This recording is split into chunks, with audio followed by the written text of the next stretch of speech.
Hi all, I'm Trisha Peach, host of what was the Peach Buzz. If you've noticed, I've been rebranding everything under the Kidmin.Ninja, which I have owned for a while. That's a site that I own, Kidmin.Ninja.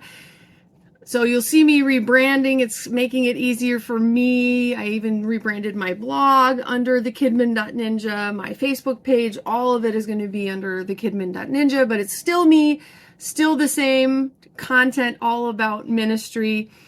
Today, I wanted to talk about ways that your church can partner with your local school system.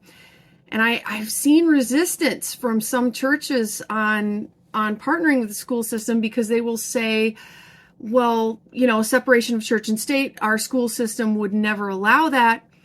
I will just put out there for you, maybe you shouldn't make assumptions. You shouldn't make assumptions right off the bat, even if that has been the case in the past. You may want to just see what your local school system needs and see what your church can do to help. Why? Think about it. Pastor, youth pastor, kids pastor, family minister, 99% of the kids that you are trying to minister to are in that school system. They're there all day, 7-8 hours a day, sometimes longer if they're in sports. That is where their life is happening. And to ignore that is to our own detriment. To find a way that we can be a good influence there is wonderful. The first thing you should do is realize the importance. Okay, these kids are at that school system all day, every day. We should do what we can to help. Once you realize that, then you put your feelers out and you try to see what you can do to help. The best way to do that is to ask. Ask the school system, hey, what are your needs and what can we do to help? Hey, the worst they can say is no. And if they put up a strong no and separation of church and state and we don't want or need any help, that's fine. Then you take that no and okay, I understand that, and there might be a different school system nearby that you can be a blessing to. But I've been surprised. Okay, I have had some where the school system is just like, no. But more often than not, I have run into school systems that they're just in shock that a church is willing to help. And then they start saying things that are a need, and they're not at all upset that it's coming from a church or a nonprofit, because schools have a lot of needs. Even though our tax dollars go toward the schools, it's never quite enough. And there's always kids that have dire needs. One example of this would be when I lived in Southern Illinois. We were heavily involved in the school system there in Southern Illinois where we were living. The tax dollars were literally all going to Chicago, and these teachers were not getting even the basic supplies for their classrooms. Things that I believe should have been provided for them, they were buying out of their own pocket, and teachers don't make that much anyway. I worked as a teacher for quite some time in the public school system. They don't have this kind of discretionary income, and they're having to buy everything. And I mean everything. These schools in Southern Illinois were paying for toilet paper. The teachers were toilet paper, soap, liquid soap, paper towel. I mean, it was ridiculous. So the churches sometimes would say, can we get a bunch of classroom supplies for you, crayons, soap? And most of the time the schools would say, whatever you can give us, because they were asking parents to donate and they were having to make do with whatever they had. And it was amazing to me how they made it happen on like zero budget. That's something you can do, saying, what can we do to help? What are your needs? And this is important to ask first, because I heard one church, they said, we're going to do a backpack drive. We're going to do this backpack drive and it's going to be great. We're going to provide backpacks for all the kids in the school system. And they did a great job raising funds and having donations, and they made all these backpacks filled with stuff. And then when they went to donate them, the school said, well, that's nice, but we already have another church that has supplied all of the School supplies, they do it every year. They've already supplied all that, so we don't need those. And also, we don't allow backpacks on school grounds. Now, there's some that allow backpacks, there's some that don't. Where I live right now, they do allow backpacks, but not out of the lockers. So this church was really disappointed. They went to all that work, but they didn't ask first what the needs were, what was actually needed. I was assuming in Southern Illinois that what schools would need would be pencils and crayons. And they said, no, what we really need the most is liquid soap and paper towels. That's what we need. I was shocked, but that's what they needed. So it's very important to ask first and not assume. And again, if they say, no, we don't need anything, then you graciously say, that's great, and you move on. But they may say, okay, we need this. Another idea is something I think our church does that's just great is they will bring in dinner for all of the high school teachers during parent-teacher conferences. Let me tell you, that is just so cool. It's so touching for all the teachers because they have to stay really late that night. Some of those conversations are not easy that they have to have. Usually they have to eat dinner early at like 3 and shoveling it in. And then, wow, here's all this free food. And of course they're asking, where's this coming from?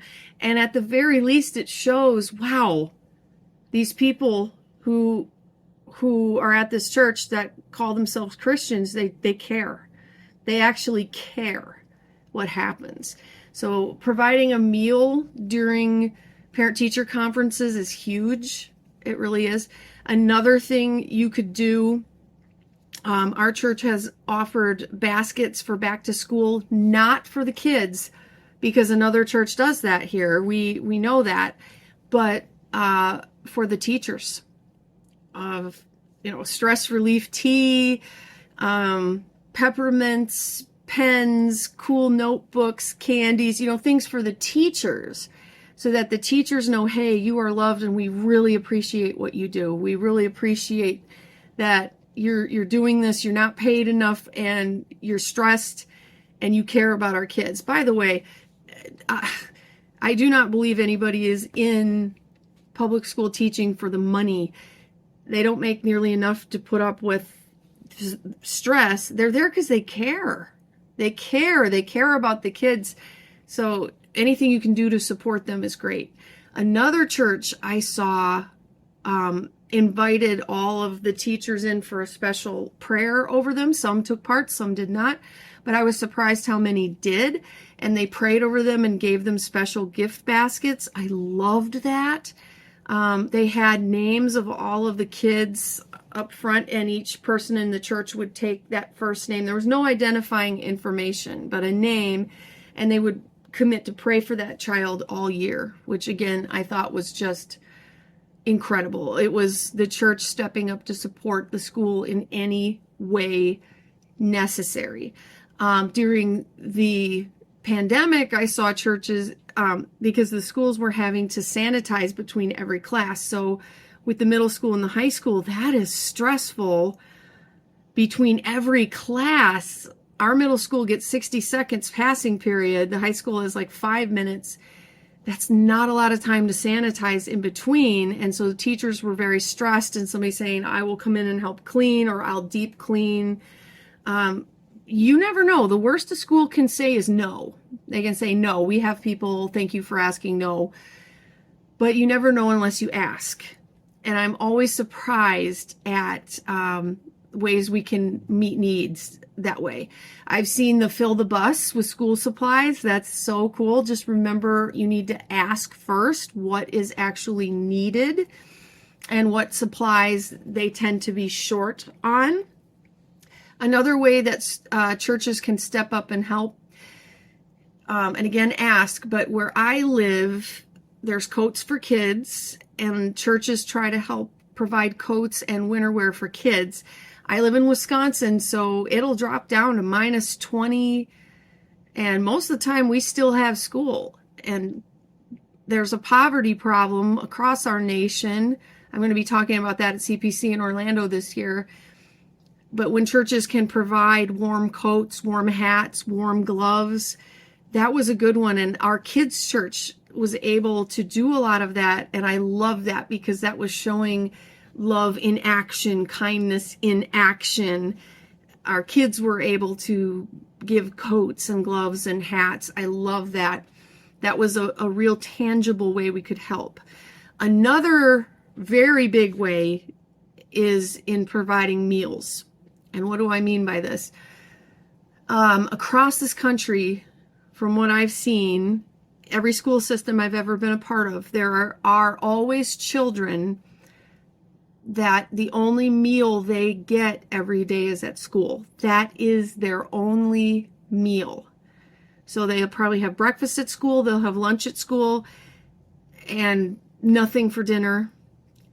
So some children have actually told me, this was in my last school district, that they did not look forward to summer. They did not like summer. They were dreading the start of summer because no meals. Some school systems have responded to this by offering free meals throughout the summer. I know of 2 churches that have opened themselves up to host. So then the school brings in the meals and the church hosts just feeding these kids that have no other meals during the summer. That's their only food. And I will say, if you're going to do summer outreach like VBS camps, all these great summer outreaches, they're not going to hear a word you're saying if they're that hungry. They're not eating. I've had kids come to VBS and say, I've had nothing but popcorn for a week and a half. It's so nice when you can say, hey, we've got food. If you provide food, they kind of come out of the woodwork. If you're thinking this doesn't happen in the United States, you've got another thing coming. It happens all the time, everywhere. The poverty problem, as I call it. My sister, when she does VBS, the schools literally come in during her VBS and bring meals for the kids. And it's hugely popular. A lot of places don't have that. So some churches have then given meals to these kids that are coming in because they don't always eat at home. There may not be anything until school starts up again in the fall. It's very sad. So that may be someplace you can help. That is a really tangible thing you can do. Another thing you could do would be, again, just offer some of the people in your church that are better at, say, reading or math to help tutor.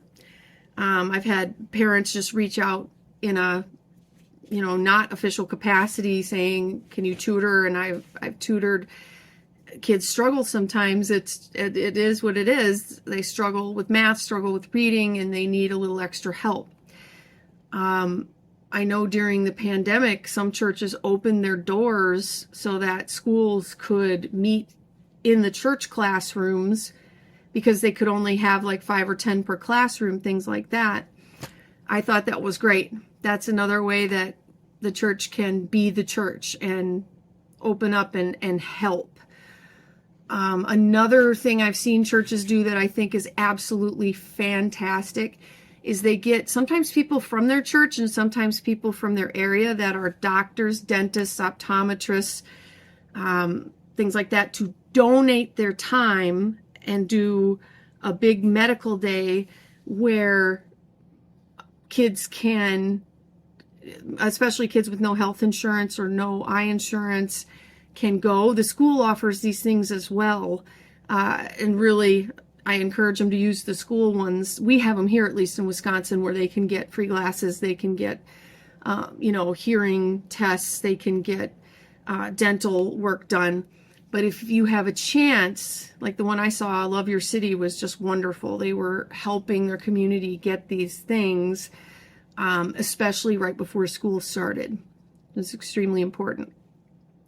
So those are a few things you could do to help your school, to help get your foot in the door. I would say one of the most important things that I haven't mentioned yet is you could sign up to be a substitute teacher. In the two states that I have been a substitute teacher, you have to have, I think it's a 2-year degree to be a TA, a teacher's assistant, and a 4-year degree in anything to be a substitute teacher, and in Wisconsin it's a 3-year. You have to be fingerprinted. This is such a good thing to do. I really recommend this for youth pastors, children's pastors, family pastors, even the senior pastor. I'm seeing more pastors do this. Get in there, see what these kids are going through, see what parents are dealing with, see what teachers are having to deal with. We open our mouths sometimes without realizing the reality of the problems that we're all facing together. Get in there, substitute teach. I think it's a great, they might say side hustle, but it's a great job too, to get in there and hang out with the kids and get to know them. They know your face. My sister's a youth pastor, and this has really been great for her. She's been having a wonderful time as a substitute teacher. I loved it so much. I'm full-time right now, full-time sub position, but I think it's a good thing. You care about your schools, substitute teach. Get in there and help. It'll help sharpen your teaching skills. You can get really great training that will help you in everything else you do. Why not? So I would say those are a few ideas for helping support your local school systems. Again, if they're like, nope, we don't need any help, you graciously accept that and see if there's a different district that needs your help. 2, ask what they need. Ask what their needs are and if you can help meet those needs. Okay? And 3, get in there, substitute teach if that's something that you'd be qualified for, so that you can see and help firsthand. All right. Please remember to like and subscribe, comment down below. I would love to hear what you think. What is the poverty issue like where you are at? I would love to hear, have you substitute taught? How has that gone for you? I've been doing substitute teaching. This is my 10th year. So love you guys. Thank you for what you do for Jesus and his kids. If you're a teacher, my hat's off to you. God bless you for caring about kids. And I will see you next week on Kidmin.Ninja. All right, thanks. Bye.